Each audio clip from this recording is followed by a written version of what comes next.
Everybody knows they need a goal plan, a goal set. Very few take it seriously. And therefore, they do what most people do and not do anything. And they want to get these extraordinary results, yet you can't get extraordinary results doing what the ordinary do. Welcome to another episode of The Powerful Man Show. I'm here with my good friends here having a laugh. And gentlemen, we want to talk today with you guys about planning 2024. Now, here we are coming into Q4 of 2023, but it's also a great time to start anticipating and planning 2024. So I know we talk about this a lot as a movement. How are we going to plan the next year, the next quarter? We do a lot of these things. So I want to do it a little differently this time. I want to look at this from the 5 territories that we celebrate here at The Powerful Man. So for those that aren't aware, the 5 territories, again, as a reminder: self, health, wealth, relationships, and of course, business. So across all those 5 territories, what are some of the things that men should be looking at, and what are some of the ways in which they should be looking at planning 2024 at this time? Yeah, the first thing that comes to mind for me is the idea of coming up with a theme for the year. Right? How do you want to feel in 2024? Like, how do you want to live? If you come up with a theme, whether it's a feeling or last podcast or the one before, adventure, right? Maybe the theme for 2024 is adventure. But coming up with a theme based on what you think you may want to invite more of into your life, or what you may have been lacking in 2023. Because if you start with that theme, you could then back into, come up with outcomes that feed into that theme in each of the 5 territories. What's your theme going to be for 2024? I don't know. It's a good one. Thank you. Yeah, I don't know. I'll come back to you. Yeah, I do. What about you, Arthur? Not your theme, but what are some of the things that you would suggest the men look forward to in 2024? Yeah, I love the theme idea, but I also think that going macro first is really key. And what I mean by going macro is looking at those goals, those life goals that if you had to hit in your life, you would call your life a success, right? That gives you direction, that helps you plug in, and then work backwards and say, all right, how do I move closer to those in the next year? That ties in like long-term with the short-term, because otherwise what can happen is we get too micro in our thinking, and we tend to get involved in stuff that maybe we shouldn't get involved in, which is another thing. Just because we can do something, we shouldn't be doing it, necessarily be doing it. So by having let's call it the lighthouse out there, those 5 things that you can measure your life as a success when that time comes, how do I move closer to those? And that'll give you a great direction. So in coaching, we call that the ghost of Christmas future, right? Yep. So to speak, of future casting as far forward as you want to. So, or the rocking chair test. Yep. You're sitting on your porch, having a glass of lemonade, maybe a beer, maybe espresso martini, whatever it may be for you, and you're reflecting on your life. What are the things that you're most proud of? And then start working from there to make sure you achieve those. Exactly. Yeah. Awesome. Well, I'm going to pick one because apparently we're going in rotation here. And I'm going to steal one that I thought would be your first one: reflection. I always start my planning of the next year by reflecting on the previous year or years, multiple years, looking at what I got done. What are the lessons? One of the lessons that I often encounter is doing too much, or anticipating doing too much, or trying to. I know me. No. But in looking at it, and then also a lot of times I'll pivot. I'll have a theme, but then things will come up. Someone will say, "Oh, this is happening. Can you help me?" And I'll take on other projects and things that I don't necessarily need to, just because I can, and I'm deemed the best person to do so, mostly because of my good looks. But we're going through, and I'll take on all these side projects, and we'll move forward, right? And then I'll leave what I wanted to get done gets left by the wayside. So reflection. So it takes time. So the way I do it is I usually set aside a half a day to a day. Coffee shop is an easy place to go to. Get your coffee, set yourself up, noise canceling headphones, put some good music on, and then just think back with the year. Like, what was the plan? Go back and read my goals previously and what I wrote down, and then reflect. Did I achieve them? Yes, no excuses, no stories. And then why didn't I achieve some of them? What pivoted and changed? Because I think pivoting's fine as long as you do it consciously. And then look back at that reflection and see, what do I want to carry forward into 2024? Love that. Yeah, my friend does a practice that I admire. I've never done it, but it sounds good. So he takes himself off to a cabin for like 2 or 3 days, completely off social media. So he has no connection, no phone signal, no Wi-Fi, just pure disconnect. Reads through all his journals from the past year, reflection, right? Then takes some time to plan the year ahead in alignment with his overall life's ambitions. And he always comes back from those experiences with such a lightness. I mean, transparently also does some psychedelics too. So he has quite an experience for himself, but it's a really cool ritual. I mean, he's done it for about 4 years now. And it's a really cool ritual he gifts himself at the end of every year, just to kind of reset and wipe the slate clean and come into the new year with a very fresh perspective. He loves it. He swears by it. I've never taken it that far, but I really like the idea of it. Oh, that's great. I love that, because I think that's another key element to this is choosing goals that are true for you. Mm-hmm. And by taking himself out of the whole social media scene, you don't get to compare yourself against somebody else. All right, which so many people do. Oh, in order for me to be successful, I got to do what he's doing or what she's doing. And that's not true. You got to be doing what you need to be doing. And the way you're going to do that is by tapping into what's real for you right now. Mm-hmm. Yeah, it's interesting because I'm on social media, like the videos that we put out, but I actually don't go on social media. The only one I do is the community of our men that we work with. So that's an interesting one. But I would be on the internet looking up to see classes and fit them in and see if they're practical for my basis. So I like that a lot. Just turning down the noise on the outside, right? Totally turning it down. Turn up the noise on the inside. Get in tune with yourself. Exactly. Course correct. Yeah, you and I talk about this every year that we should go away Big time. for 2-3 days by ourselves, not together, but indifferent. We talk about doing it together too for planning, but it's something that you and I have talked about quite a bit, Tim. I got to make sure I say who I'm talking to for those listening versus watching this.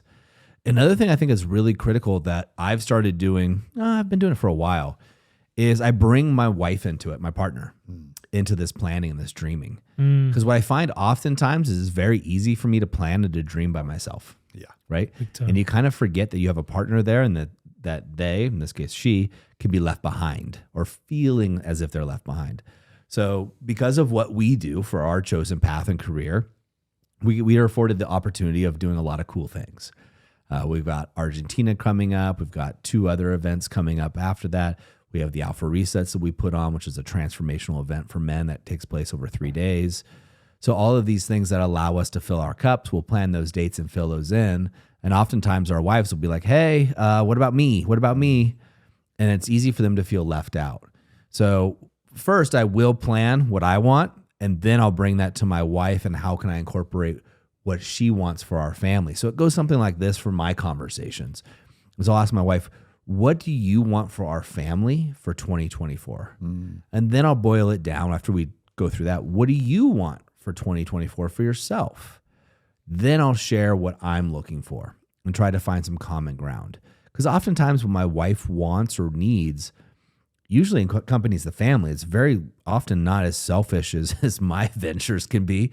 And we can incorporate those in easily. And it's also more palpable for my wife to understand, I'm going to Argentina for 2 weeks with the guys. I'm doing this, I'm doing this, I'm doing this. Big time, yeah. When she feels that she's being heard and seen. And also you set the expectation for the year as well, right? So nothing last minute catches them. Yeah, I've done this for the past few years with Amelia. And then we just draw a little like spider diagram with the year. Little things coming off it. It just goes on the fridge. It just stays on there. She probably doesn't even look at it again. Every time I go to the fridge, I'm like, where are we at? Are we doing well? But I just love it. It's got everything on there, personal, professional, us, very simple. But it just stays top of mind. And then at the end of every year, take it off, sit down together. How did we do? Something I heard that Tony Robbins does.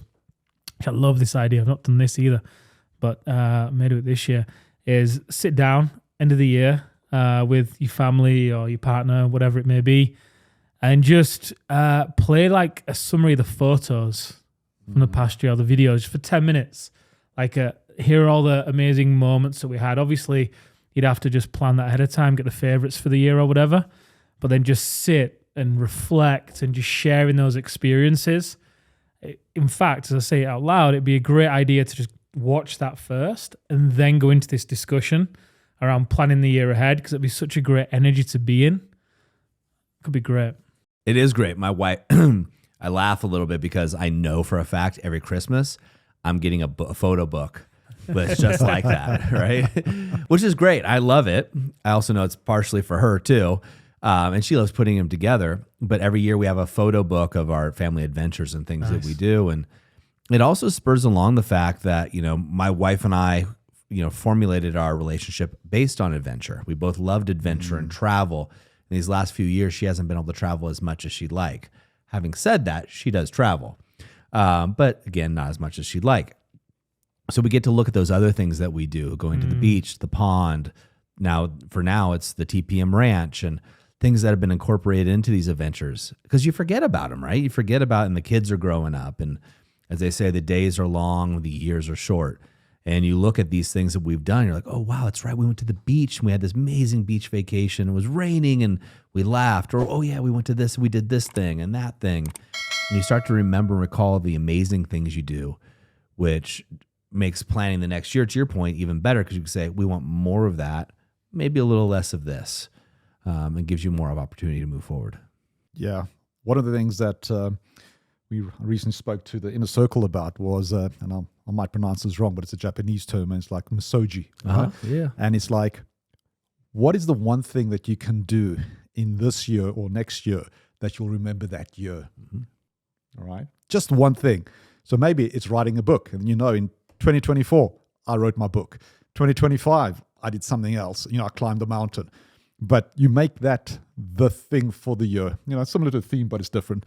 It's the one thing that you'll always remember because it was so great. It was such a pivotal moment in your life, whether it was a mountain, a book, or whatever. You achieved that. And you can look back over the last 10 years and say, yeah, each year it just stands out. It's like a memory forever. That's a great idea. The way I also know that is something that could be possibly challenging, right? Isn't that? I think that was the original context of it. Going through, and I know people that have taken that on in a very serious way. Yeah. I think that's a great thing for the family. What's the one thing pinnacly you'll know for your family? But maybe you could do that across all 5 territories. Yep. What's the one thing for yourself you could do to fill your cup? Guys that are in the movement, get your butts to Argentina. Make sure you get a seat in there because that'll be a one thing that you'll remember the rest of your life. And then maybe the area of health. What are you going to do? Are you going to take on that health challenge? Instead of saying I want to lose weight, set up for an event. Big time. Right? Yeah. The guys love it when they do like an Ironman or a marathon or even a Spartan race. Even a 5K. Yeah, whatever it is, right? They love it, to your point. They love it when they do these events and they just take them on. It creates those... You've got to be training for something. Yeah. That's all we'll say. So what are you training for? Yeah. Yeah, so that's health, right? So what in 24 do you want to do for your abundance, your wealth, your gratitude?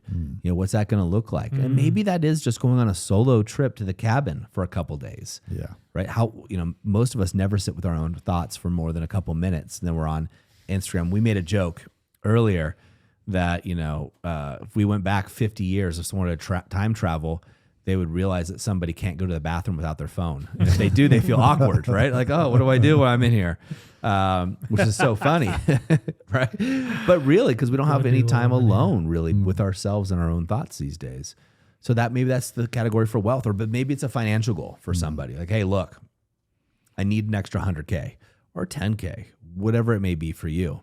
That could be the wealth category. And then you can obviously break down how you're going to do that. And then we also have relationships. Is this going to be the year you turn things around with your wife, with your kids? Maybe you're going to learn the art of communication, really understand how to communicate. Or maybe in relationships, per our other podcast, you're going to learn how to be a master in bed, like a man that can fulfill his wife all the time or most of the time for that matter. There's all kinds of things to do. Maybe you're going to save your marriage without having to talk about it and go that route too.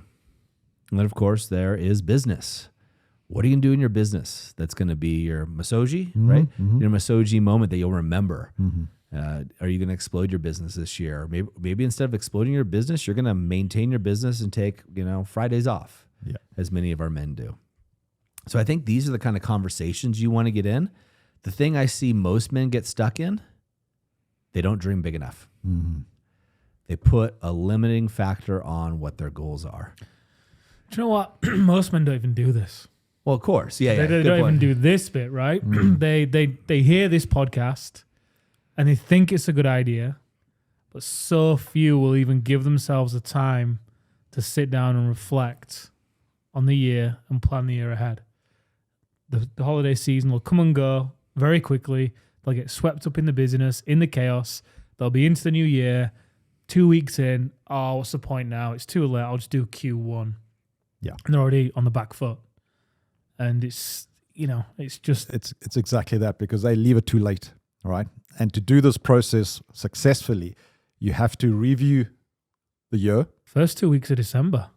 You got to get the review done, and then based on that, plan the future. There's two parts to this, and you got to give yourself time to do it adequately. You can't sit in one afternoon and do both those components. And so the sooner you start doing it, beginning of December, do the review, get that done. Then on that, you can build a great plan for the future in a second session. Yeah, well, previously we've had two things that we've done with the men that have been 3-day events, the Alpha Reboot and the Planner Gets Slaughtered, right? Mm-hmm. So Planner Gets Slaughtered for the next year and Alpha Reboot combined. But men alone get to do this. And so the men that were successful that went through our program when we offered that is they would check themselves into a hotel. Even though it was virtual, they check themselves into a hotel and do it as if they were in a live event. Maybe that's something I guess to be revisited this year that we can put on for the guys coming through. But in the meanwhile, the key is just doing this. Everybody knows they need a goal plan, a goal set. Very few take it seriously. And therefore, they do what most people do and not do anything. And they want to get these extraordinary results, yet you can't get extraordinary results doing what the ordinary do. Yeah. And here's a pro tip. Book into a hotel with your partner, and both of you can sit and review the year together. We did this with Penny last year. We were in Athens. We booked ourselves into a hotel, went into it was a nice hotel, nice bar area, restaurant area. We sat there. It was inspirational. Yeah, because you don't want to be sitting in your office doing Environment's this. Key. Environment is key. And we sat there, we ordered the drinks, and we took most of the afternoon just to review, have chats, compare notes, and it was a fun, memorable experience. And you walk away ready for the year. I love that idea. That is absolutely perfect. So guys, if you can get away, do that. Like take your partner with you. You can plan ahead too, right? So you can have some things to guide them and then help them. Because your partner might not be as versed in it, and do so not as a business person, but as a lover. Exactly, Yeah. Any other last minute tips, or do you have your theme by chance? Does that come up to you? In I did. The theme is coming of age. Ooh. Yeah, I think the things that are on the horizon, the seeds that have been planted, metaphorically. Yes. Be it Just fatherhood. Just checking. Be it fatherhood, be it the activation method for self, be it whatever it may be. It just keeps coming back to that. So yeah, that's going to be mine. I'm going to go with that. Nice. How about you, Arthur? I'm going to have to give it a little bit more thinking. Yeah. Yep, no, I'll come back to you on that one. Fantastic. Well, gentlemen, as we all, I don't know what my theme would be yet either. I have a couple that I'm tossing around, but I honestly don't have an answer. And to give you an answer would be a fool's errand. When I say a couple, what are those 5? Yeah, exactly. I think my theme for next year is going to be what the 2 words that come by is explosive growth. Okay. Exponential growth is what comes to my mind, specifically in the area of self. Mm-hmm. Nice. That's what I'm leaning towards. Beautiful. Yep. So, but I'll come up with a more defined theme. I'm a marketing guy, so I'll have a different name for it. It'll be polished up. It's got to sound pretty. Yeah. It's going to sound pretty. I'll run it through AI a few times. Yeah. Clean it up, then come back again. But I will have one. I like the idea of a theme. We always have a theme for the movement we call the Powerful Man. And I'll look forward to our theme for next year, which I think it will be in tangent. I think the theme will be very similar because I don't see my personal life and my, quote, professional life being any different. I just don't. Likewise. They usually come through it. Gentlemen, what's your theme going to be? As we come into 2024, what are you going to do? How are you going to take these action steps that these beautiful men have shared with you coming into it? Are you going to plan, or are you going to plan to fail or fail to plan, right? So when you fail to plan, you plan to fail, as they say. What are you going to do? The first 2 weeks in December or the last week in November? Somewhere in that ballpark is a great time. Don't wait till the end of the year. You don't need all your financials in because then you'd be waiting until January. Plan now and start taking action now. What are those action steps? Is it in the area of your health? Okay, great. What's your theme going to be? What's going to be your Masoji? Sign up for that class. Sign up for that course. Sign up for that marathon. Do it now. Make sure that it's on the schedule for yourself. Maybe it's in the area of relationships. Maybe it's the activation method, which is our flagship program. The activation method for self or for relationships. If it's for relationships, get on a call with one of our advisors today. Get on the calendar. You can't get on a call today, but you can get on the calendar for the future if you qualify. And they're going to let you know, hey, look, this may be a good fit. It may not be. We're very picky on who we take in. We only take 9 guys for a group. And that way we can have expert coaching coming in and you get a more individualized, personalized experience and we can guarantee the results. And then maybe, maybe it's in a different area. Maybe you're doing this in the area of your business. What do you need to do to move that ball down the line? Maybe it's getting a business coach, maybe it's taking a business course, or maybe it's cutting the fat off of your business. Whatever it is, get it on the calendar because when you have a goal without a date, it's just a dream. And we want to make sure you guys take massive action each and every time. Until then, guys, have an amazing week and we'll see you next time on The Powerful Man Show. All right, guys, that's a wrap for this episode. But as I always say, in the moment of insight, take massive action. You see, there are 2 types of men that listen to a podcast like this. Those that go on from one podcast or show to another, just hoping things are going to change and realizing that they're going to be in the same place month after month, year after year. You see, I was this guy, so I completely get it. You may just not be ready. But there's also a second man that listens to a show just like this. And this is a guy who takes massive action so they can shorten the learning curve, compress time, and get results to be the wolf. See, wolf is an acronym for wise, open, loving, and fierce. Now, ask yourself, which one am I? And just be honest with yourself there. And there's no judgment on my end, but if you're ready to move from deactivated deer mode, which is defend, excuse, explain, react, to activated wolf, wise, open, loving, and fierce, then go over to thepowerfulman.com/grow and go there now. In fact, I'll make it super easy for you. I will even put the link right in the description here so you can just click it and go over there now to learn more. Guys, in the moment of insight, take massive action. Go from deactivated to activated because like I said, life is too short for average. And I'll see you on the next episode.